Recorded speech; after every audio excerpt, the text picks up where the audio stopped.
conférence actuellement, Jean-Raymond.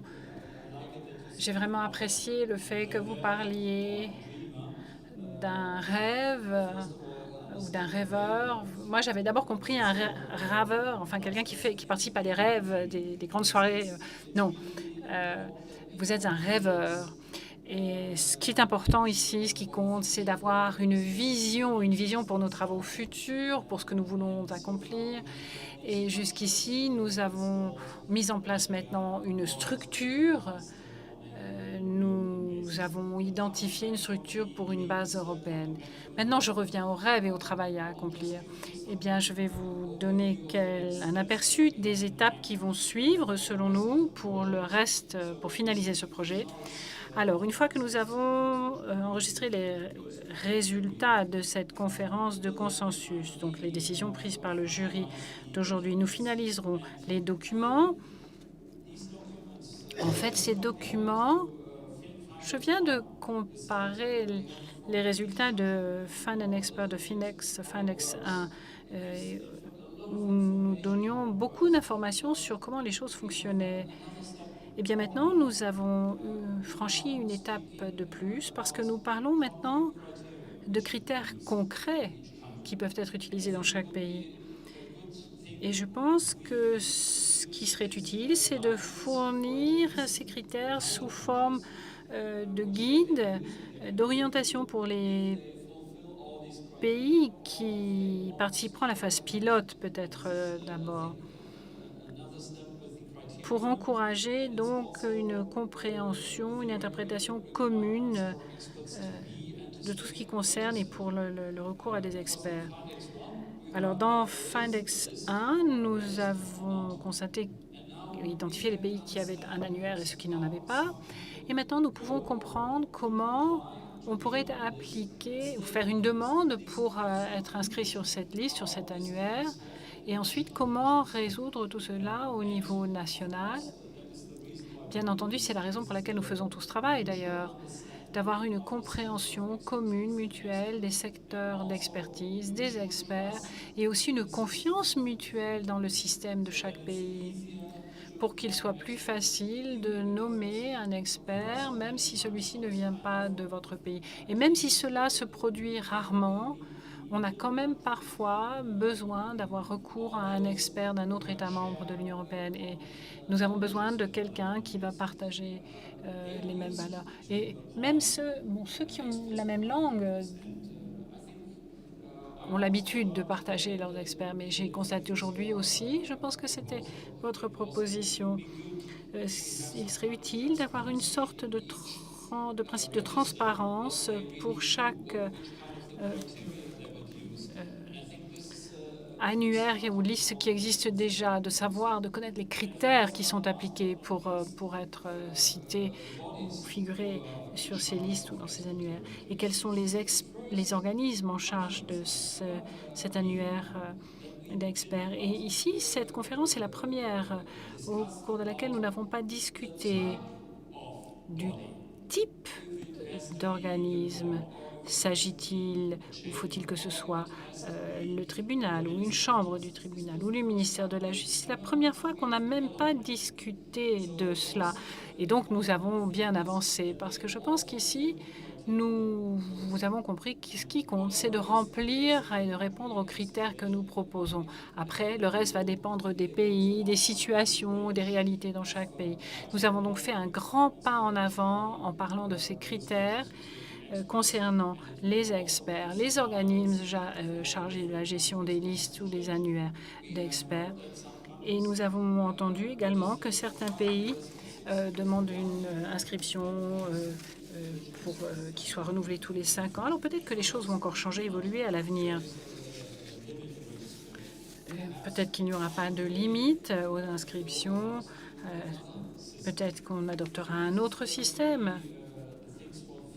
Donc en fait, c'est vraiment quelque chose qui concerne l'avenir. Mais maintenant, si on revient aux travaux du lot numéro 3, la nomenclature, eh bien, nous passons maintenant à la phase pilote sur certains États membres. Et nous allons revoir les propositions faites pour cette phase pilote et au besoin, il faudra qu'elle soit ajustée.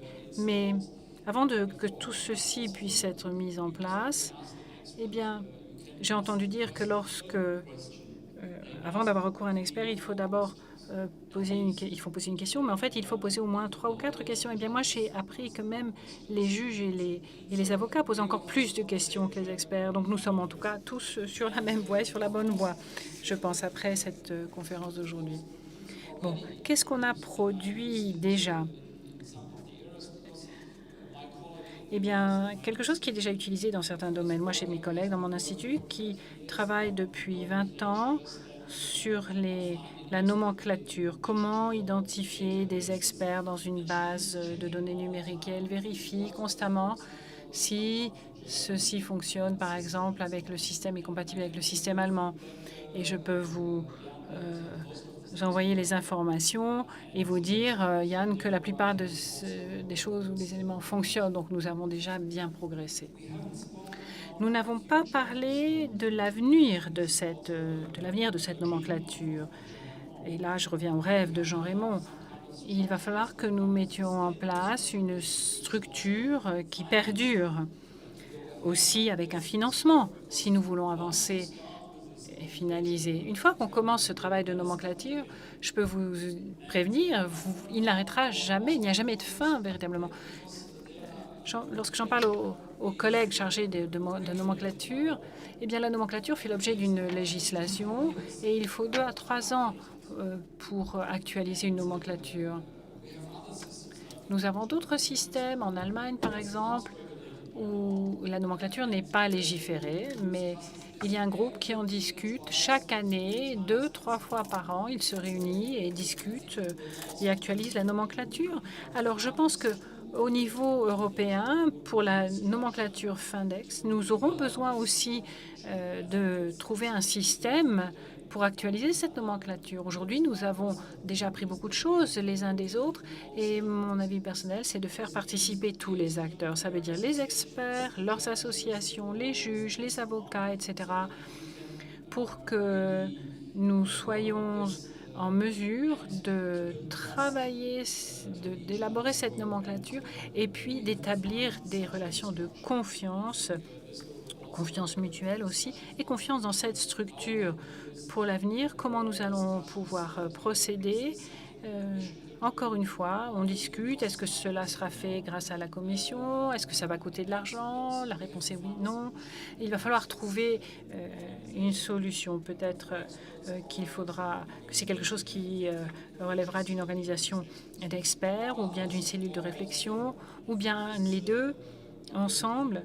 En tout cas, il va falloir y réfléchir parce qu'une fois que nous avons lancé et commencé ce travail, nous n'avons pas fini, ça c'est sûr. Et donc maintenant,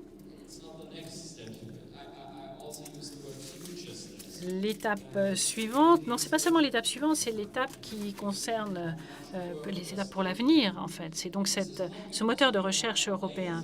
Et parce que nous sommes assez flemmards, en fait, comme Jean-Raymond l'a dit aussi, nous ne sommes pas une profession, notre profession n'est pas réglementée. Nous sommes des praticiens avec des approches différentes et surtout en matière d'inscription sur une liste ou un annuaire. Et lorsque l'on parle d'avocats, nous avons 20 spécialités, par exemple. Et lorsque l'on parle d'experts, nous avons plusieurs centaines de spécialités. Si on prend un pays type,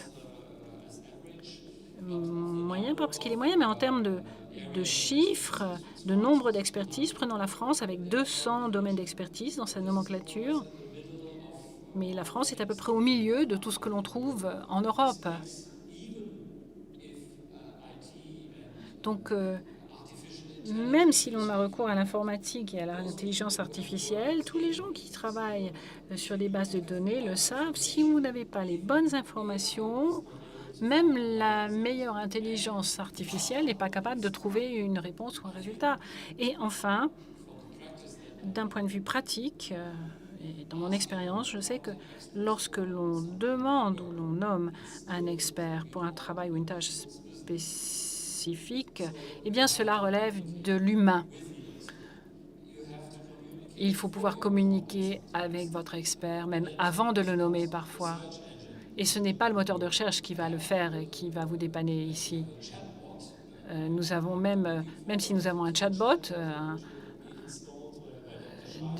un robot de communication qui est en train d'être mis en place par le Dr Chive.